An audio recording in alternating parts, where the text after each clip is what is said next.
Donc là, nous, on va accueillir, du coup, voilà, je pose ça, on va accueillir nos prochaines invitées. Donc deux femmes toujours exceptionnelles, on reste dans le thème parce que tous nos invités sont géniales, vous allez voir ça. Donc on va accueillir Madame Émilie Licata qui est référente discrimination à la mission locale de La Ciotat et Madame Florence Desvoirs qui était ancienne présidente de la Wikimedia Foundation et qui a plein de projets pour mettre en avant du coup les femmes sur Wikipédia. Ce sont des femmes toutes les deux très intéressantes. Et oui, c'est ça, Christina et Limka. Allez voir, donc ça c'était Camille qui était là tout à l'heure, hein. Ouais, exactement. Je suis sûre que vous la connaissez, allez voir ce qu'elle fait, elle est géniale et donc on est très heureux qu'elle nous rejoigne ici. Un peu de douceur parce que le Mise, il a bu trop de caféine, mais caféine ou pas, hein, il est toujours comme ça. Le Mise, je pense que ceux qui ont l'habitude de venir, vous l'avez déjà vu. Enfin, vous avez vu comment il est toujours à fond. Mais bon, ça fait un peu plaisir, quoi. C'est toujours sympa. Bonjour. Bonjour. Alors voilà tout le monde. Nous sommes avec Émilie Licata. Comment tu vas déjà? Ça va bien? Ouais, pas trop stressée, ça va? Un petit peu. Un petit peu. J'essaie de fuir, mais apparemment. Ouais, c'est pas possible, ouais. Et oui. Donc voilà, donc on accueille Émilie Licata qui, comme je vous l'ai dit, est référente discrimination à la mission locale de La Ciotat. C'est son premier live, donc c'est toujours un peu stressant, ce que je peux comprendre, parce que mon premier live, j'étais mortifiée aussi, mais ça va vite. Elle va le rendre, je pense, le maillot. Après. Alors non. En fait, d'ailleurs, et c'est pour ça je vais vous montrer. Je tenais à remercier Benjamin. Est-ce qu'il est là, Benjamin? Oui. Oui, ça y est, je vois. Ben, merci beaucoup, ça m'a fait plaisir. Maillot Easy Dream, hein, voilà, équipe au top. On va lui... Non, je lui rendrai à la fin de l'émission. Ah. Il est trop petit pour lui. Ah ouais, j'ai rien, je sais pas moi. Donc voilà, Easy Dream, équipe au top de e-sport, donc qu'on supporte et qu'on on embrasse si jamais quelqu'un d'Easy Dream passe par là. Voilà, on entend un petit problème technique, apparemment on n'entend pas bien. Le micro n'était pas allumé. C'est les couacs du live, c'est normal, ça arrive tout le temps, donc pas de soucis. Salut Sophie, j'espère que ça va. Voilà, les lives, c'est toujours comme ça, il y a toujours un petit truc, mais pas de souci. Franchement, aucun problème. On se vengera après. Hein? Oui, tout à fait. Non, mais c'est normal, hein, dans les lives, il y a toujours des petits soucis. C'est pas grave, c'est pas un souci. Donc, bon, le chat, du coup, n'oubliez pas encore une fois de poser vos questions à Émilie. Si vous en avez, franchement, allez-y. C'est avec plaisir qu'elle vous répondra. J'allais dire mais je pense que ce sera... Non, tu vas le faire moi aussi, un petit peu si je peux, mais voilà. Donc déjà, alors pour commencer, toi, qu'est-ce que ça t'évoque la journée des droits de la femme? Des jours comme ça. Ah ouais, ça c'est tout un programme. Et du coup, c'est qu'est-ce que ça m'évoque? Je pense que c'est une journée importante. Je pense qu'elle devrait... sincèrement, ça devrait même se faire quasiment tous les jours. Voilà, il y a beaucoup de choses à dire, c'est un sujet très large. Après, je sais pas, est-ce que tu veux que... Peut-être que je rentre plus dans des détails, je sais pas. Non, mais après là, on va rentrer dans les détails un peu plus tard. Ouais, je suis trop pressée. Là, c'était juste un petit peu... Bonjour madame. Bonjour. Enchantée. Enchantée. Voilà, donc nous accueillons Madame Desvoirs, donc je vous en prie, asseyez-vous. J'espère, voilà, vous êtes bien installés, installez-vous bien comme il faut. Si vous voulez café ou thé, il suffit de le dire. Ça va. Si vous en voulez, il n'y a aucun problème. Voilà, donc, très bien. Donc du coup, j'étais en train de parler de Émilie et j'allais vous demander votre parcours. Donc, et après on arrivera à vous. Donc, Alice. Alors, mon parcours. En tant que, toujours, alors, encore une fois, en tant que femme, en fait, genre, comment le fait d'être une femme a influencé votre parcours et voilà. Si ça l'a influencé ou pas d'ailleurs, en fait. Ça, j'en sais rien. Je pense un petit peu. En fait, alors du coup, j'ai arrêté l'école, j'avais 17 ans. Et je me suis inscrite à la mission locale. Enfin, j'ai commencé comme ça, l'histoire. Et pourquoi d'ailleurs je suis référente lutte contre les discriminations et citoyenneté aujourd'hui. Je pense que tout vient de là. Je me suis inscrite à la mission locale, j'avais pris rendez-vous avec ma conseillère et en fait elle m'a reproposé de rentrer en formation. Donc j'ai passé un bac pro secrétariat. Et à cette période, c'était à Perfo 13, pour ceux qui connaissent. Je ne sais pas s'il y a quelqu'un de la mission locale de La Ciotat ou... Enfin, qui peut témoigner là-dessus. Et pendant cette session, en fait, on cherchait des stages. Alors à l'époque, il n'y avait pas la garantie jeune, il n'y avait pas le CEJ, donc on était rémunéré par la région, par le conseil régional. Et en fait, on devait chercher des stages pour valider ce bac. Et je me souviens, donc avec les filles du groupe, on avait fait la zone atelier à pied à l'époque, parce que bon, enfin, on n'avait pas le permis, on était très jeunes, et on n'a reçu aucune demande. Et là, la formatrice nous avait dit, si vous ne trouvez pas de stage, vous ne pouvez pas être payé. Alors ça, je pense que certains qui sont garantis jeunes ont dû l'entendre, et vous risquez de ne pas valider votre diplôme. Et en fait, on avait ce sentiment d'injustice qui était là, on ne comprenait pas trop et on se disait, mais en fait, on s'est donné les moyens, on a vraiment joué le jeu, on avait fait un beau CV, on avait une super tenue, et on commençait à poser des questions en disant, mais pourquoi? Et un jour, la formatrice nous avait répondu que c'était parce qu'on était sorti du système scolaire. D'accord. Et ça a fait un déclic, en fait, tout ça. On a rencontré, alors à l'époque c'était la directrice adjointe et ma directrice à la mission locale, Nathalie et Marilyn Sanouni, et ils nous ont interrogés sur le ressenti, sur tout ce qu'on pouvait avoir sur cette formation-là. Il y avait d'autres groupes avec moi, notamment une jeune fille qui s'était faite licencier par rapport à son origine, et en fait on avait chacune une histoire à apporter. Et du coup, on avait été interrogés par Olivier Noël, donc qui est sociologue à l'ISCRA. Il en était sorti un petit documentaire qui s'appelle Discret, où est la solution, et qui a permis justement qu'on puisse animer aujourd'hui les ateliers de lutte contre les discrits au sein du réseau Mission Locale, qu'on puisse aussi former les salariés en interne et les entreprises. Donc on a plusieurs volets. D'ailleurs, on fait un séminaire le 12 mai, j'en profite pour faire de la promo. On fait, le 12 et 13 mai, on fait un séminaire national de lutte contre les discrits sur Marseille. Et voilà, par rapport à mon cursus, j'ai pu valider mon bac pro. Je suis retournée à la mission locale. On m'a mis sur une formation École Désir de la région où là, j'ai été chargée de mission au sein d'un parc d'activité. Et à la fin, je me suis dit, ben non, c'est à la mission locale que j'y reste en fait. Et du coup, j'ai réussi à intégrer par la petite porte et à être embauchée par Nathalie. Et aujourd'hui, voilà, je suis la référente de lutte contre les discrits. Et je suis revenue à mes premiers amours en fait. D'accord, voilà. C'est super intéressant comme parcours. On va revenir plus en profondeur sur exactement les ateliers que tu animes plus tard. Alors il y a des questions dans le chat. Donc déjà, comment tu as connu la mission locale?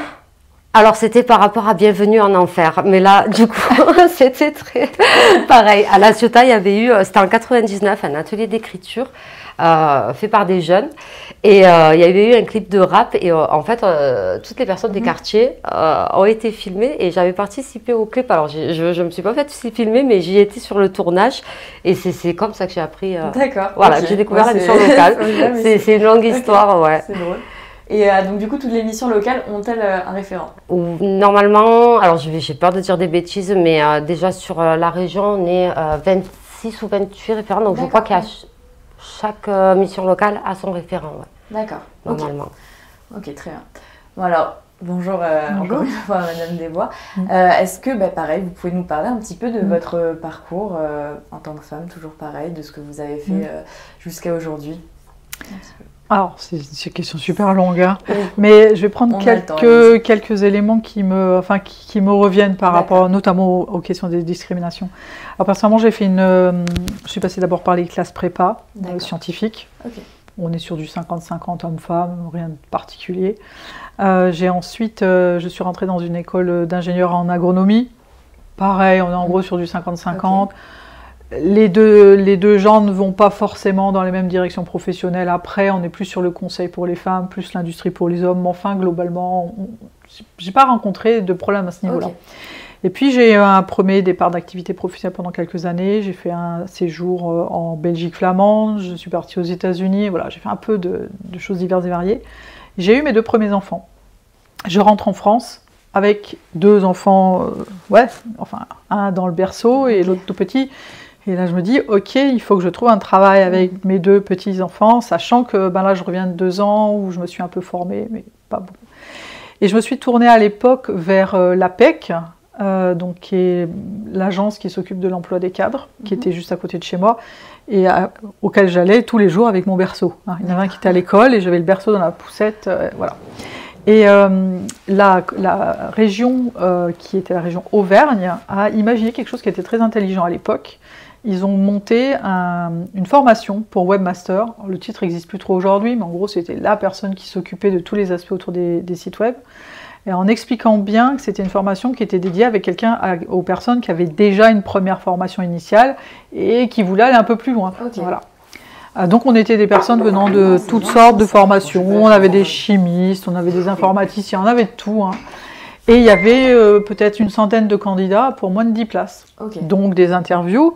Et dans les interviews, on a à la fois les personnes qui vont organiser la formation, qui sont les formateurs et les organisateurs. Et puis il y a des personnes de la NPE à l'époque, donc l'équivalent de Pôle emploi et de l'APEC. Okay. Et moi, je commence à parler de mon affaire. Et à un moment donné, on m'a posé cash la question. On m'a dit, vous avez déjà des enfants? Bah oui, hein, c'était en 1999. Donc on m'a demandé si j'avais des enfants. J'ai répondu oui. On m'a demandé quel âge ils avaient. 1 an et demi et 3 ans. Et là, texto, la personne qui organisait la formation a arrêté l'entretien à ce moment-là en disant... je pense qu'on peut probablement arrêter là parce qu'il vaut mieux donner la priorité aux personnes qui n'ont pas d'enfants parce qu'elle n'aura pas le temps en fait. Elle sera obligée, c'est des petits, il faut qu'elle s'en occupe, elle n'a pas le temps. Et moi, je sais que j'étais jeune à l'époque, hein, je pense que ça serait plus comme ça aujourd'hui, mais là, je suis restée immobile en train de me dire, je crois rêver. Et il se trouve qu'il y avait heureusement la responsable de la NPE de l'époque, qui était une femme qui avait 50-55 ans, qui a dit, moi je pense qu'on peut arrêter la conversation aussi parce qu'elle est prise. Okay. Parce qu'elle est prise, la question ne se pose plus, elle en fera partie. Et s'il n'y avait pas eu cette femme, qui littéralement a dit, d'abord ce que vous venez de faire c'est illégal, et puis c'est absolument honteux, en plus on verse un petit salaire, donc elle sera parfaitement capable de payer nounou, donc il n'y a vraiment aucune raison. Mais là, ce que vous venez de faire, mais vous imaginez pas à quel point c'est choquant. Et ça, de souvenir, honnêtement, de toute ma vie professionnelle, c'est la seule fois où j'ai... Mais cache, on ne me l'a pas caché, au moins, je suis tombée là devant ce mur-là. Ouais. Et c'est effectivement quelqu'un de Pôle emploi qui m'a sorti du truc en disant, mais on croit rêver, quoi. Donc après, j'ai fait cette formation pendant quelques mois. J'ai ensuite été embauchée dans une entreprise qui avait pour règle d'embaucher toujours 50-50 de femmes. Okay. L'entreprise en informatique, c'était une règle. Donc c'était pas évident des fois de trouver suffisamment, mais honnêtement c'était une règle. Donc de discrimination, les salaires étaient les mêmes. Donc j'ai eu beaucoup de chance sans doute par rapport à beaucoup d'entreprises. Et puis ça a été le cas jusqu'en 2006. En 2006, malheureusement, l'entreprise a fait faillite. Et j'ai découvert Wikipédia que je faisais à l'origine en volontaire anonyme, sans dévoiler mon nom, ni même mon identité, ni même mon genre. D'accord. Ce qui est important parce qu'on a une très grosse majorité de participants hommes. On est sur au moins 15% d'hommes versus 15% de femmes, pour diverses raisons. Mais je me suis installée dans cette communauté, ça fait maintenant 20 ans que j'en fais partie. Et je peux dire en toute honnêteté qu'en dépit du déséquilibre au niveau du genre sur les contributeurs, le fonctionnement est fondamentalement le même. Et on a beaucoup d'associations qui sont créées, on a énormément des présidentes qui sont femmes, beaucoup des leaders qui sont des femmes. Donc on est dans un environnement qui est fondamentalement, à mon sens, très égalitaire et qui a beaucoup travaillé sur le sujet. Ça ne veut pas dire que c'est parfait, hein, mais pour moi, ça n'a pas été... j'entends bien des personnes qui ont eu des gros problèmes de discrimination. J'avoue que pour moi, j'ai eu de la chance, ça s'est bien passé. D'accord, ok. Et du coup, justement, avec Émilie, on peut parler de discrimination, puisque du coup, c'est un peu ce que vous faites, c'est votre quotidien. Hein, et du coup, est-ce qu'à l'heure actuelle, les discriminations, il y en a toujours beaucoup à l'embauche? Et comme du coup le disait Madame Desvoirs, cette question de avez-vous des enfants, est-ce que à l'heure actuelle ça arrive encore souvent malheureusement que des femmes soient mises à l'écart parce qu'elles veulent avoir des enfants d'ici peu de temps ou parce qu'elles en ont déjà ou c'est quelque chose qui revient ou ça commence un petit peu à... Bon déjà c'est illégal mais déjà. Bon, après entre ce qui est illégal et des fois c'est des fois on dit rien puis c'est tout. Alors, moi, ça fait longtemps que je n'ai plus passé l'entretien, mais oui, les questions, elles reviennent après. Il y a des entreprises qui essayent quand même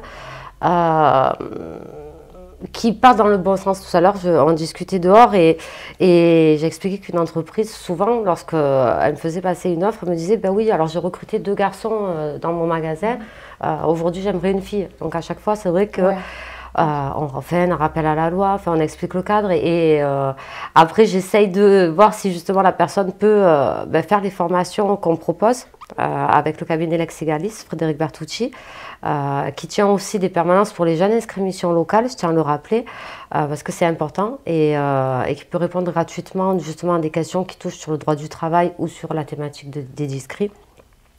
Donc oui, le chemin est long. Alors après, on voit une évolution par rapport à il y a 10 ans en arrière. Et maintenant, effectivement, mais c'est pas assez. Enfin, on en est loin encore, je pense. Ouais. Il y a encore beaucoup de travail.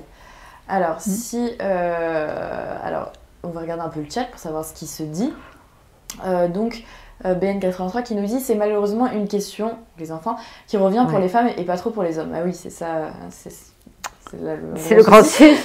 Alors qu'en soi, les deux peuvent très bien remplir ce rôle et avoir des obligations similaires. C'est malheureux de s'arrêter à ça, surtout quand il s'agit d'une femme. Oui, c'est vrai, c'est tout à fait vrai. Et c'est, comme on le disait en plus tout à l'heure, du coup, avec les invitées précédentes, que de plus en plus, dans les couples maintenant, du coup, les couples hétérosexuels, ça s'équilibre de plus en plus. Il y a les congés, les congés paternels, voilà.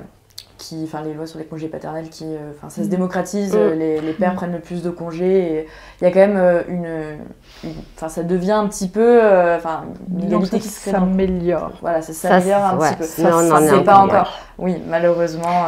Moi je pense, parce que c'est ce qu'on disait encore une fois, mais du coup on en a discuté avant et je pense que ça peut aussi être compliqué pour les hommes justement de devoir dire non, je vais rester poser un jour de congé parce que je dois garder les enfants et je pense que des avis de ses collègues de boulot ou autre, je pense que ça peut encore être compliqué parce qu'on et pareil, inversement pour une femme en fait. Je pense qu'il y a aussi la pression sociale fait qu'on peut culpabiliser de devoir laisser son enfant à son mari ou garder par quelqu'un d'autre pour aller travailler. Et ça, en fait, c'est vrai qu'il faut casser les préjugés, les stéréotypes et il faut sortir de ça. Mais on commence, c'est déjà bien, mais on en est vraiment... encore très loin. On est très très loin. Très très loin. Alors je vois que vous avez des fans, hein. Go Lisa. C'est gentil, merci. Mais oui, c'est sûr, après ça, c'est des choses qui commencent un peu... Alors d'ailleurs, si vous voulez, je pense que c'est du thé, si vous voulez manger quelque chose. Ah, le thé, moi je vais prendre le thé. Mais c'est quelque chose qui commence, je pense, dès l'enfance, de l'éducation, même à l'école, il faudrait peut-être faire des changements déjà à ce niveau-là, pour plus tard, parce que c'est vraiment la façon dont on se construit qui importe et qui peut faire changer des choses, je pense, et qui peut améliorer toutes ces choses-là. Et puis comme on voit nos parents aussi, c'est ça qui fait, qui a de l'effet, surtout donc pour ce problème-là. Oui, cette chose-là, du coup, des femmes qui doivent forcément s'occuper des enfants et des fois en faire leur priorité. C'est un peu des fois ce que la société peut s'attendre d'une femme. Et au contraire, les hommes, le travail, etc. Et donc il y a aussi comment on voit nos parents. Des fois, ça peut nous impacter. C'est ça. Et du coup, malheureusement, parce que il y a encore quelques années, c'était vraiment le commun, on va dire. Je sais pas, personnellement, moi, mes deux parents ont toujours travaillé, mais c'est vrai que ma mère s'est toujours beaucoup plus occupée de ses enfants, de nous, de moi et que de mon père. Il y avait quand même ce schéma-là qui commence à être dépassé, mais c'est difficile, il faut réussir à en sortir, même quand on a vu nos parents comme ça, il faut réussir à en sortir et faut éduquer les enfants dans ce sens-là, je pense. Alors, je vois qu'il y avait une question par rapport à est-ce que Wikipédia peut aider par rapport à l'emploi. Pour rebondir là-dessus et aller plus dans votre sens, en fait, il y a quelque chose qui est intéressant. Nous, sur Wikipédia, on a 3 types de discrimination d'une façon ou d'une autre qui sont en rapport avec les femmes. Il y a d'abord une discrimination en termes de couverture. Et la couverture est hyper importante parce que c'est ce qui permet de montrer des rôles modèles, des modèles de genre. Voilà. Et donc nous, on s'est rendu compte qu'il nous manque. On avait un très faible pourcentage de biographies portant sur les femmes. On était aux alentours de 15-16% quand on a vraiment commencé à travailler sur le sujet. Alors en même temps, on sait très bien que on va jamais pouvoir avoir 50% de biographies sur les femmes, tout simplement parce que du fait de l'histoire du monde, on a plus d'hommes célèbres que de femmes célèbres. Mais même dans ce genre de situation, je vais donner un exemple d'une personne qui a reçu le prix Nobel, qui est Donna Strickland. Elle n'était pas seule, ils étaient deux. Elle avait un article qui avait été écrit sur elle. Cet article avait été supprimé de Wikipédia avant qu'elle reçoive le prix Nobel, parce qu'il n'y avait pas suffisamment de sources d'informations, d'éléments qui parlaient d'elle. C'est-à-dire qu'à chaque fois qu'il y avait des articles de presse, on parlait de l'autre, mais on ne parlait pas d'elle. Voilà. Donc, et ça, c'est vraiment quelque chose de récurrent, notamment pour les femmes scientifiques, pas uniquement, mais c'est vraiment le cas des femmes scientifiques dans les équipes scientifiques. Hop, on met de côté, on parle de certains plutôt que d'autres. Et nous, ça nous pose souci parce qu'on ne peut pas finalement parler de ces personnes-là, de les mettre en avant, de les expliquer, toutes ces femmes notables qui ont fait des choses fantastiques. Et donc, il y a vraiment un vrai travail, à la fois pour nous, pour chercher des infos et créer des biographies sur ces personnes-là, mais il y a un vrai travail aussi pour nous tous, à ne pas oublier dans les articles de presse, dans les livres, tout ce qui est communication autour de ce que les femmes formidables font, il faut écrire des choses pour qu'ensuite il y ait des sources qui permettent d'y de la matière pour qu'elles servent de rôle modèle. Donc ça, il y a un gros travail qui est fait là-dessus. Le deuxième problème qu'on a, c'est que même quand les biographies des femmes sont présentes, on observe que les articles sont beaucoup plus courts, beaucoup moins explicatifs, et avec une surreprésentation de la partie personnelle. C'est-à-dire que par exemple, si on a affaire à un couple célèbre, mari et femme célèbre, l'article de la femme va toujours mentionner qu'elle est l'épouse de machin. Par contre, l'homme n'est pas toujours l'époux de sa femme. On va mentionner le nombre d'enfants qu'elle a. Enfin, ce genre de choses vont être beaucoup plus souvent mentionnées, c'est-à-dire qu'on décrit la femme comme étant en référence avec un homme. On utilise un vocabulaire qui est légèrement différent, un petit peu plus... On la présente par son prénom.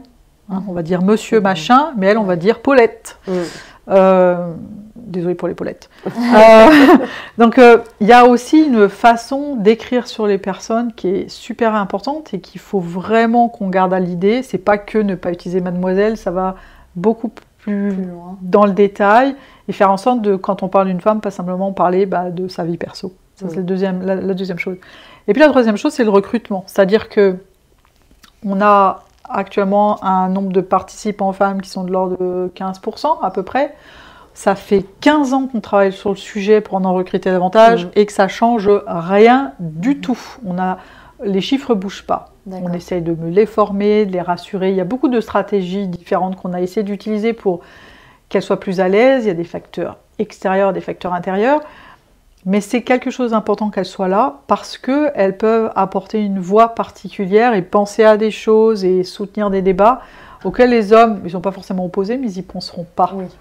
Donc ça, c'est la première chose parce que Wikipédia, elle n'est que le reflet finalement de ce qui se passe dans la vie de tous les jours, mais c'est aussi à nous de faire en sorte que ça soit un reflet qui soit le moins biaisé possible, quoi. Bien sûr. Et pour le recrutement, figurez-vous que moi, je travaille surtout sur les contenus d'origine africaine et sur les participants africains. C'est un travail sur lequel je me concentre. Et je me suis rendu compte de quelque chose. C'est que la plupart des Français et Françaises qui participent aux articles, ils le font vraiment à titre bénévole. C'est pour... soit sur leur temps, où ils le voient comme une espèce d'activité humanitaire ou quelque chose comme ça. En Afrique, c'est pas du tout la même démarche. Les gens qui participent, c'est souvent des jeunes, c'est des étudiants. Et ils le font pour pouvoir rajouter ça, d'abord obtenir un réseau international de personnes qui peut les aider dans leur profil professionnel à trouver du boulot ailleurs. Et ils le font en essayant d'obtenir des certificats, des badges de récompense, de façon à pouvoir mettre ça dans leur CV et véritablement l'exploiter pour trouver un emploi. C'est-à-dire que pour eux, ça devient un gage du fait qu'ils sont socialement engagés, qu'ils ont des compétences numériques, qu'ils ont des compétences relationnelles, puisqu'ils participent dans un projet international, qu'éventuellement ils parlent plusieurs langues, parce qu'ils participent à éventuellement plusieurs langues. Et tout ça, ils participent à l'organisation des événements, donc ça montre qu'ils ont des capacités de management, d'organisation d'événements. ça peut être un petit événement de 5 personnes pour éditer, ça peut être une grosse conférence.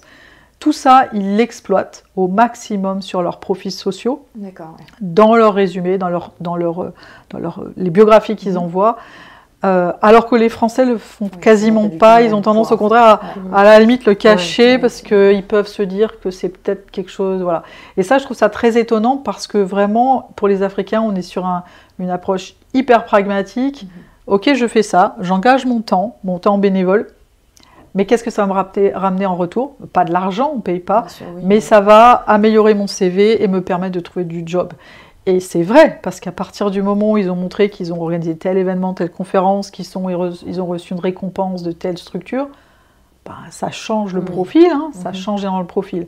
Donc je regrette un peu que les Français, ils n'aient pas, pas la même démarche, alors que c'est pareil, ils font la même chose, quoi. Oui, c'est vrai. Voilà. C'est sûr. Donc si jamais vous participez à Wikipédia, le cachez pas sous le tapis, parlez-en, je veux dire, exploitez la chose, quoi. Exploitez la chose, ouais. Oui, surtout que c'est quand même quelque chose... c'est quand même... Enfin, à moi, j'ai jamais participé, j'ai jamais contribué à Wikipédia. Mais je trouve ça quelque chose je trouve que c'est quelque chose de très impressionnant, enfin, d'avoir ces connaissances pour vraiment participer à ça. Voilà, si quelqu'un me dit qu'il a fait tel ou tel article sur Wikipédia, je serais vraiment en mode. L'article, mais au-delà de l'article, ça montre qu'on a des compétences rédactionnelles, c'est très sympa, mais il faut comprendre que participer à Wikipédia, c'est que juste écrire des articles. C'est prendre des photos, c'est organiser ce qu'on appelle des editathons, c'est participer à des conférences, c'est exprimer en public sur un sujet, faire des tutoriaux pour expliquer aux autres, donc montrer des capacités pédagogiques. En fait, il y a énormément de rôles et de choses qu'on peut faire au sein de Wikipédia, même si notre écriture est pourrie, il y a plein d'autres choses qu'on peut faire. Il y a des gens, ils se consacrent uniquement, par exemple, sur le fact-checking. Ils vont vérifier les sources, ils vont gratouiller. C'est un travail de fourmi, de collecte d'infos. Mais ça a de la valeur aussi pour une entreprise. Voilà. C'est vrai que c'est pas mis en avant, en fait. On n'en parle pas. Parler du tout. Non. Et c'est vraiment dommage. Parce que c'est très pertinent. Et c'est vrai que ça peut avoir beaucoup de poids pour un parcours professionnel, pour un CV. C'est quand même quelque chose d'énorme. Donc c'est dommage que ce soit pas plus mis en avant. Donc j'espère que dans le chat, ça va... Peut-être ça va suggérer des personnes. J'espère. Franchement, pensez-y. Parce que là, en plus, voilà, vous avez la chance d'avoir quelqu'un qui vous parle de ça. Je voudrais commenter sur la remarque de Yualala. Excusez-moi, ma vue n'est pas super, en fait. Le cofondateur de Wikipédia a publiquement affirmé que le site était désormais complètement phagocyté par une pensée plutôt de gauche qui n'était plus ou moins montrée. Alors, le cofondateur de Wikipédia, en l'occurrence, c'était un gars qui s'appelait Larry Sanger. Il a été l'éditeur en chef pendant 1 an sur Wikipédia. C'était son job. Il était payé pour démarrer le truc. Pendant 1 an, Wikipédia a 20 ans. Ce gars-là a été critique de Wikipédia dès qu'il s'est fait licencier au bout d'1 an. Il s'est fait licencier au bout d'1 an parce qu'il était pénible et que notamment il avait du mal à accepter les concepts collaboratifs et qu'il exigeait que tout soit relu par une communauté d'experts. Ce qui est justement pas ce qu'on voulait faire. Donc au bout d'un moment, on a considéré qu'il était plus problématique qu'autre chose. On lui a montré la porte. Depuis, ce gars-là fait beaucoup de buzz, il en parle, il se fait interviewer régulièrement. Son avis... je m'en fous complètement. Et non, je ne crois pas que ça soit phagocyté par la gauche. D'ailleurs, Zemmour a réussi à faire des choses formidables ces temps-ci. Donc, non, c'est pas... Pour moi, on peut critiquer beaucoup de choses, mais franchement, l'avis de ce soi-disant cofondateur, c'est du buzz plus qu'autre chose. Ok. Il veut se faire mousser. C'est des choses qui arrivent. Voilà. Et du coup, vous avez aussi plusieurs projets, le collectif Les 100 pages par exemple. Est-ce que vous pouvez un peu nous en parler du coup un petit peu? Alors brièvement, parce qu'il se passe beaucoup de choses sur le côté filmin et je ne voudrais pas monopoliser la parole. Au contraire. Je vais essayer de faire court. En fait, ces problématiques de manque de visibilisation des femmes, de façon de parler d'elles qui est insuffisante, de nécessité de recruter plus de femmes, et par femme, j'irai plus loin, pour nous, c'est pas uniquement les femmes qui nous manquent, c'est aussi tous les non-binaires, enfin c'est un ensemble, c'est faire en sorte qu'on soit une communauté diverse, point final, quoi. Et c'est aussi la problématique de la diversité géographique, c'est pour ça que je bosse beaucoup sur l'Afrique. Donc c'est vraiment pas avoir uniquement l'Européen blanc mâle de 25 ans, mais d'avoir beaucoup plus de personnes.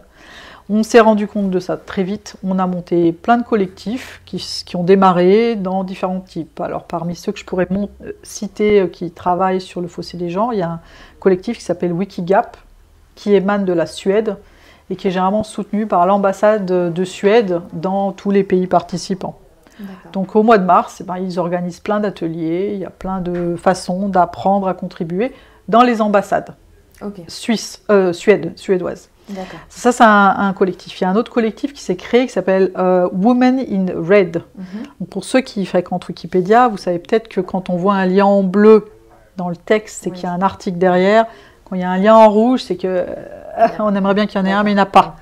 Et il y avait beaucoup de femmes qui étaient en rouge. Donc voilà, c'est le collectif Women in Red.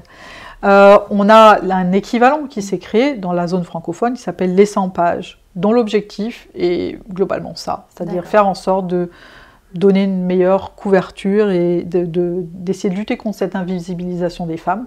Donc ça, c'est un collectif qui marche typiquement en France, en Suisse, au Bénin, enfin en un certain nombre de pays, et on a plein d'ateliers en présentiel et en distanciel qui sont organisés par les 100 pages. Donc si vous êtes francophone, que ça vous intéresse, c'est l'endroit où aller. Il y avait des ateliers à Marseille jusqu'au confinement. Voilà, je ne les ai jamais repris, donc un jour peut-être. Mais il y a d'autres initiatives autour de l'art. Par exemple, il y a un groupe qui s'appelle Art and Feminism. Donc si vous êtes intéressé par la question des femmes et de l'art, il y a un gros groupe là-dessus.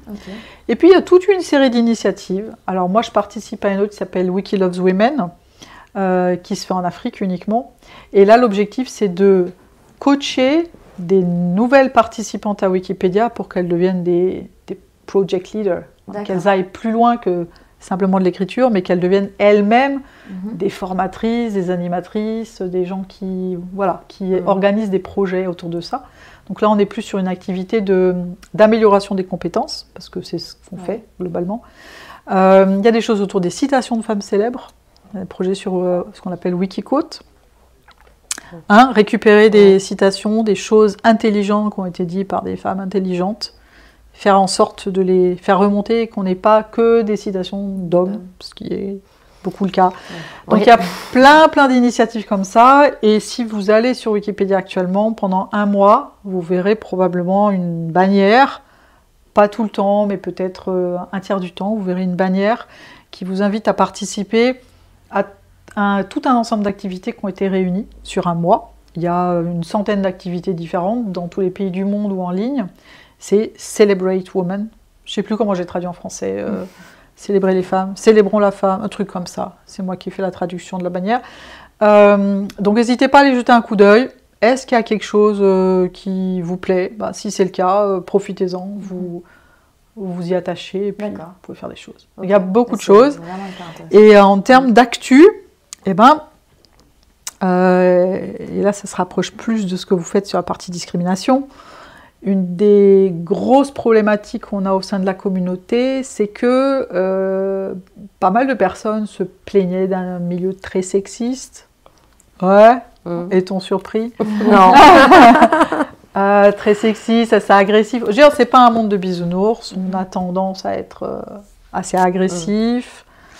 Voilà, c'est un endroit dur et c'est une des raisons pour lesquelles les femmes souvent hésitent un peu à s'y installer, à y rester. Et donc on est en train de mettre en place un truc qui s'appelle le Universal Code of Conduct, un espèce d'ensemble de règles et de recommandations sur comment se comporter vis-à-vis des autres, mais aussi comment signaler des problèmes quand on les observe, les procédures de traitement en cas de signalement, et bien entendu les sanctions ou assimilées qui vont être mises en œuvre en cas de dépassement. Et donc il y a eu un Code of Conduct qui a été écrit péniblement, douloureusement, par des équipes bien motivées. Et aujourd'hui, la communauté, depuis hier, on a ouvert en ligne le vote pour que les communautés décident si oui ou non elles ratifiaient ce Code of Conduct. Donc on a 3 mois de vote là-dessus. Il y a des choses qui ne me plaisent pas forcément dans le Code of Conduct, je dois le dire. Mais si ça permet de faire un environnement plus agréable, plus confortable, plus safe, ça vaut le coup. D'accord. Voilà. Donc c'est l'actu du mois. Ça fait un mois avec plein d'événements. pas mal. Et vous pouvez venir lire un peu notre Code of Conduct. Si vous êtes dans une entreprise ou une association où il y a des questions qui se posent autour de ça, bah, profitez-en, c'est un exemple que vous pouvez aller regarder, voir comment est-ce qu'on gère l'affaire. D'accord. Ouais. Bah, c'est très intéressant. Donc dans le chat, j'espère que vous avez bien retenu tout ça. N'hésitez pas à aller voir Code of Conduct et toutes les initiatives. Ouais. Donc on a Wiki Loves Women, le collectif 100 pages. Allez voir tout ça, Ouais. renseignez-vous. Ouais. Allez sur Wikipédia. Parce que bah, c'est très important, Ouais. c'est vraiment quelque chose. Je trouve ça vraiment hyper intéressant et on se rend pas compte. Enfin, Wikipédia c'est quelque chose qu'on utilise peut-être presque tous les jours et en fait on se rend pas compte de ce qu'il y a derrière. C'est énorme. Et c'est énorme et on réalise pas qu'il y a des gens derrière et on réalise pas qu'il y a des initiatives de la sorte. Donc je sais pas si vous aussi dans le chat vous avez cette impression-là et c'est dommage de pas s'en parler. C'est vraiment dommage et de pas mettre tout ce travail-là en avant. Et du coup, bah, merci pour votre travail. Voilà. Merci beaucoup. Et c'est vraiment très impressionnant et très intéressant. On reviendra un petit peu, on reviendra un peu dessus après. Émilie. Oui, du coup, je suis partie. Non, dis-moi. Non, bah du coup, si tu peux un peu nous expliquer du coup tes ateliers contre la discrimination. Bien sûr. Alors les ateliers, l'objectif en fait des ateliers, c'est de libérer la parole. Parce qu'on a tendance, quand on se sent victime, ou peut-être des fois on ne le sait même pas au final, de pouvoir dire les choses. Et en tout cas, quand je reviens sur cette période où j'étais en bac pro, à Perfo, je savais qu'il y avait quelque chose de pas normal en fait. Quand je recherchais des stages, quand voilà, on me fermait les portes au nez, je me sentais différente, enfin à part. Et je ne savais pas pourquoi. Et c'était un sentiment... Enfin, ou après, ça pouvait toucher mon estime de moi, en fait. Et ces ateliers, justement, c'est de lutter contre ça, de montrer que c'est pas nous qui avons un problème, c'est la société, enfin la société. Je caricature, mais voilà, si... c'est très dur pour un jeune de rechercher un stage, je sais pas si... c'est très difficile parce que déjà, on n'a pas tous le même réseau aussi. C'est très compliqué. Et du coup, il y avait ce sentiment d'injustice, en fait. Et l'objectif, voilà, c'est ça, c'est de libérer la parole, de faire aussi comprendre la définition de discrimination. Parce qu'on en parle, mais finalement, on ne sait pas vraiment de quoi on parle et les critères. Voilà, en gros, l'objectif d'atelier, il est là. Et le deuxième objectif, en fait, c'est aussi de faire comprendre qu'on a tous un pouvoir d'agir. Ouais. Et moi, je reviens sur cette expérience-là que j'ai vécue, mais c'est vrai que c'est avec mes copines, on n'avait pas... comment dire, je cherche mes mots, je suis désolée, mais si on ne s'était pas rebellé quelque part, entre guillemets, jamais on aurait pu savoir qu'on avait été victime de discri, voilà, qu'on avait la même chance que n'importe qui, en fait, et de pouvoir avancer. Parce que grâce à ça, j'ai continué mes études, puisque j'ai fait la formation de CIP et tout, et je pense que si j'aurais pas rencontré Nathalie, si j'aurais pas rencontré Olivier Noël ou qui que ce soit, j'en serais restée peut-être à ce stade-là. Et voilà, et c'est ce que j'essaye de transmettre sur les ateliers, mais bon, je suis pas toute seule, heureusement, il y a mes collègues de la RDML là-dessus, et je pense que ouais, c'est un atelier important pour moi. Voilà. Oui, parce qu'en fait, les discriminations, il s'agit aussi, même quand on est victime, de prendre du recul, parce que des fois, comme je te dis, on ne réalise pas, donc il faut vraiment prendre du recul, réaliser ce qui s'est passé, y réfléchir et se dire je vais faire quelque chose. Après, c'est peut-être pas donné à tout le monde, c'est difficile des fois quand on est victime de discrimination d'arriver à parler en fait, à dire quelque chose. Malheureusement, il y a un jeune qui m'avait dit ça en fait, qui avait dit ça en sortant de l'atelier et il avait dit mais si on peut pas parler à la mission locale, où c'est qu'on peut en parler? Et en fait c'est vrai et c'est pour ça que pour moi je me sens super bien dans ce réseau-là parce que ouais. On peut dire les choses et on essaye de faire au max, rien qu'avec la bonne idée, quoi. Le pouvoir d'agir, je veux dire, c'est un laboratoire d'expression des jeunes et c'est la preuve que ça marche en fait. Donc voilà, ça c'est l'objectif des ateliers. Après on a d'autres parties aussi. J'avoue que le travail de Fred, il est aussi important avec les permanences juridiques parce que c'est très difficile pour un jeune de faire appel à un juriste s'il a des questions, s'il en a pas. C'est sûr. Voilà. Et la formation aussi des salariés. des conseillers. Je trouve que c'est important parce que ça fait partie de l'ADN des missions locales. Ok. Enfin voilà, et tout ce qu'on fait aussi en direction des entreprises, en espérant qu'on continue encore longtemps. Ah oui, c'est sûr que c'est hyper important d'avoir un endroit où on peut parler librement de ce genre de choses, où les jeunes, enfin voilà, surtout quand on est jeune en fait. Quand on est jeune, on a du mal à trouver des gens un peu vers qui se tourner. Et quand on a un souci, quand on commence à être un peu lâché, souvent après le lycée, quand on arrête l'école, en fait, des fois, on est un petit peu lâché. Ouais. Et on se confronte au monde du travail. Et en fait, on ne sait pas vers qui aller. On peut être... et voilà, et malheureusement, être victime de sexisme quand on est une femme, de toutes sortes de discriminations, de préjugés. Et c'est difficile, en fait. Et on peut se sentir très seul, seul et démuni face à ça, ne pas savoir vraiment comment faire, en fait, pour s'en sortir. Et donc c'est vrai que c'est très bien qu'il y ait ce genre d'atelier, de libérer toujours de libérer la parole. Ça c'est important. On a essayé de monter un atelier un peu similaire qui a été organisé par la Wikimedia Foundation l'an dernier, qui consistait à reconnaître les situations de discrimination. Donc que j'ai suivi l'an dernier au mois de mars, à tout à distance, en anglais, c'était pas hyper facile. Il faut venir à nos ateliers. Ouais, je suis ressortie en me disant, j'ai appris des trucs, mais c'était quand même pas hyper pratique.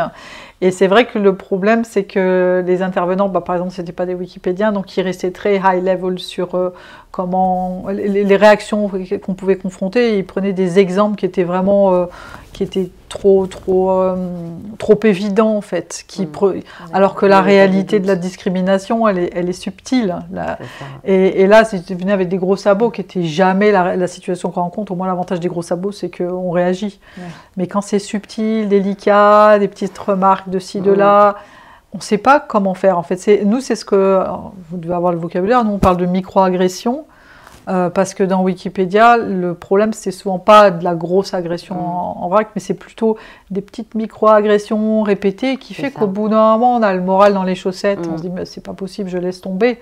C'est des gens qui nous suivent à la trace, beaucoup de stalking.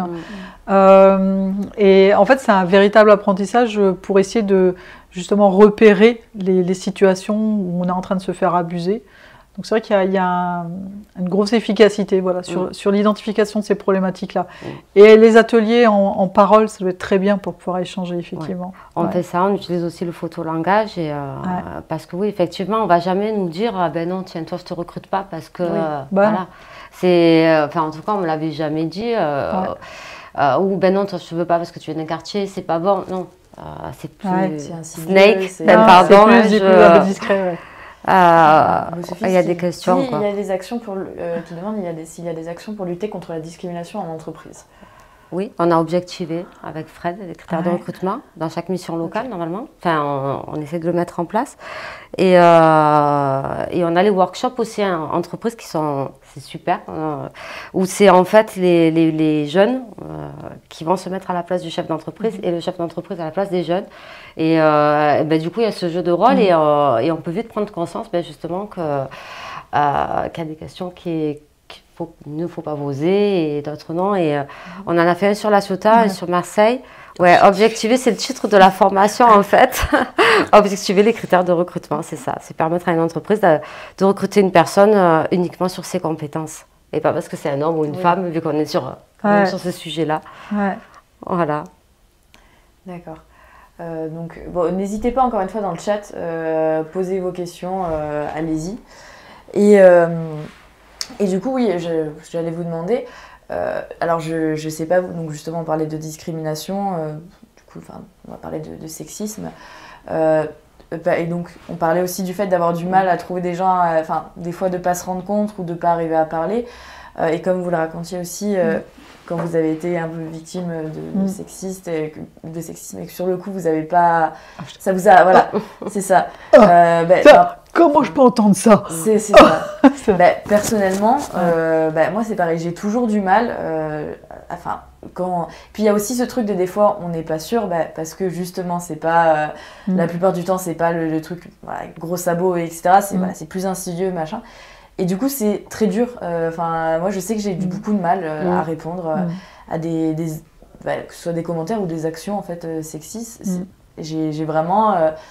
voilà, la plupart du temps, bon, si c'est gros, je vais rester bouche bée. Et sinon, ça va juste me trotter dans la tête, mais je vais pas réussir vraiment à dire quelque chose. Je vais pas réussir à répondre.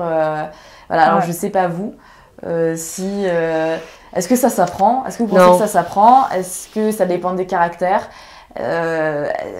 Comment faire quoi? Je pense qu'il faut toujours suivre son instinct en fait, déjà, parce que même si du moment que ça te touche et que c'est pas normal, ben voilà. Et après, pour avoir de la répartie, j'en sais rien. Mais autant des fois ça va venir et autant voilà, je peux rester coincée. Ouais, faut en parler.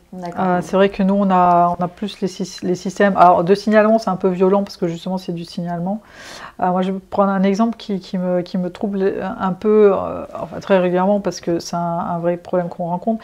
Il se trouve que, alors je signale au cas où, sur Wikipédia nous avons une proportion tout à fait inhabituelle. D'abord de gens qui sont dans le profil autistique, parce que justement c'est des fans très souvent ils se sont spécialisés dans un certain sujet, donc ils sont au top des connaissances, donc c'est vrai que c'est des gens fabuleux pour nous. Et on a aussi une proportion totalement inhabituelle de personnes de non-binaires, etc. Et donc on se retrouve confronté à la situation qui est que ma liberté, comme s'arrête au début de la liberté des suivants, moi je veux bien, mais une personne autiste, par exemple, va parfois avoir des comportements qui vont être jugés inacceptables des personnes non autistes, qui vont signaler le problème, en fait. Et donc il faut arriver à trouver un juste milieu entre le fait que c'est le quotidien de la personne autistique et qui fonctionne comme ça, et qu'à partir du moment où on le comprend, il faut essayer de ne pas le prendre à titre personnel et vivre avec, même si ça paraît choquant, versus la personne qui n'a pas l'habitude d'être confrontée à ce genre d'approche, doit comprendre que l'autre personne... Voilà. Et ça, c'est un problème perpétuel qu'on a. Et honnêtement, si on laisse les deux personnes se débrouiller avec ça, ça part à la catastrophe. Et donc, on a en permanence un travail de médiation qui se met en place. Alors, de la médiation pas forcément officielle dans notre cas, mais plus des espèces de médiateurs officieux, des groupes auxquels on a l'habitude de s'adresser pour dire il y a un problème dont j'aimerais bien discuter. Donc il y a tout un travail comme ça, donc c'est à mon sens beaucoup quelque chose qui doit être géré en groupe en fait. Ça ne veut pas dire qu'on y arrive tout le temps, hein, je dois dire, c'est pas tout le temps du tout, on a plein de cas qui évoluent mal, mais je crois que c'est la parole et faire en sorte de ne pas rester seul avec, de signaler le problème, voir si c'est un problème récurrent, si c'est un problème récurrent avec une personne, est-ce qu'il est de bonne foi et simplement il ne comprend pas ce qu'il doit faire, donc aller le voir, avoir une personne neutre qui va le voir, qui lui en parle, qui dit voilà, tu as souvent ce type de comportement, c'est peut-être ok pour toi, mais visiblement il y a beaucoup trop de personnes pour qui c'est pas ok, comment est-ce qu'on pourrait rebalancer les choses? Donc il y a ce travail-là, de ne pas rester seul en fait par rapport au problème. De s'entourer, dans la discussion. De toute façon, la communication, ça reste important. Hein. C'est vrai qu'après, même la personne, si ça se trouve, elle n'a pas fait exprès, elle n'est pas... Voilà, ça peut arriver de blesser une personne sans le vouloir, d'avoir des propos... Mais après, c'est pas mal aussi, l'humour et l'autodérision. J'avoue que... Avec un petit pic au passage envers la voix, ça c'est vrai. J'avoue que des fois, je fais souvent ça. Ça peut... Alors, ça peut ou ça peut pas. Je vais réagir par rapport à ça quand même, parce que alors nous on est plus une communauté internationale. Le problème c'est qu'on n'a pas tous la même attitude vis-à-vis de l'humour et vis-à-vis de l'autodérision. Quelqu'un tout à l'heure posé la question par rapport aux droits des femmes en Afrique.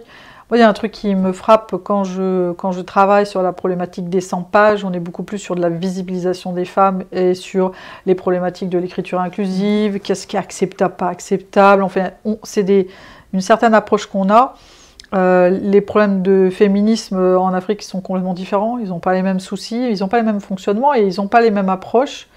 Et moi je suis perpétuellement confrontée avec ces variations interculturelles qui existent, qu'on doit prendre en compte, et une remarque qui est faite dans un pays, ça sera vu comme de l'autodérision quelque part, est super mal perçue ailleurs. Il y a des relations de pouvoir qui sont différentes, il y a des relations de distance à l'autorité qui sont différentes. Quand j'ai des relations avec, par exemple, les gens de la Suède, dans le cadre du Wikigap, un Suédois qui rigole et qui s'exprime, c'est à peu près le maximum qu'il peut faire. Il est là, pour lui, il est expansif. Il se retrouve face à un Marseillais qui a les bras qui agitent dans tous les sens. Pour lui, c'est une catastrophe, c'est dangereux, quoi. Sûr, Et donc, l'autodérision, en fait, nous, c'est un peu triste, mais on se retrouve à avoir un langage et une approche qui, au contraire, est super ennuyeuse. Parce qu'une blague peut être mal comprise. Ouais. Et c'est chaud. Donc en fait, on n'a pas la même attitude. Par exemple, quand on est au sein des gens... En France, on a une association qui s'appelle Wikimedia France, qui rejoint quelques centaines d'utilisateurs réguliers, qui se rencontrent, qui font des soirées bière ou des soirées piscine. Voilà, enfin, ce qu'on arrive à faire. Et l'humour et le comportement qu'on a est radicalement différent de ce qu'on s'autorise à avoir quand on va dans nos conférences internationales. Oui, bien sûr. Je prends juste l'exemple du toucher. En France, on se touche. Et en France, on est proche. C'est vrai. Et à d'autres pays, ça se fait pas du tout. Ouais. Donc il y a plein de... Enfin, faut faire attention. Et même quand on est en France, on a aussi des gens qui ont des cultures différentes. Il y a des réfugiés, il y a des immigrés récents, il y a des personnes qui ont été éduquées de façon différente. Donc, nous, j'adore le podcast Kif Taras. Il est super. Ouais. Je connais pas du tout. Ah, il est super bien. Par contre, très très bien. Je vais vite me mettre un jour là en partant. Non, il est super. Il est super. Okay, c'est très bon, Binge Audio, il y a plein de podcasts qui sont super et qui permettent de bien étudier le sujet en fait. Ouais. Guide de survie au repas de famille. Il approche justement ces problématiques-là sur comment assurer la conversation avec tonton machin ou grand-mère bidule qui a été élevée selon des principes un peu différents. Et ouais, je les recommande. La plupart des podcasts qui sont publiés sur Binge Audio sont super intéressants à suivre sur ces problématiques-là. On va faire ça. Faut regarder. Ça va. On fera ça. Bon, on va devoir s'arrêter là avec vous, mesdames. Merci beaucoup, c'était très intéressant. Donc j'espère que le chat, vous avez retenu tout ça. Ouais. Je vais le redire, mais du coup, allez sur Wikipédia, recherchez Women's Love Wiki. Il y a la mission locale. Bien sûr, la mission locale, mais ça, on va... Ouais. Lisa, c'est la best. C'est la best. Elle est au top, notre la mission locale, bien sûr, on en a déjà parlé sur cette chaîne, mais vraiment pour les jeunes, c'est vraiment le top. Donc allez-y, et surtout quand il y a des personnes comme Émilie, aussi géniales, n'hésitez pas à y aller vraiment. Si vous avez besoin de parler, les jeunes, c'est vraiment le top. Donc allez-y et voilà, Wikipédia, renseignez-vous sur les initiatives.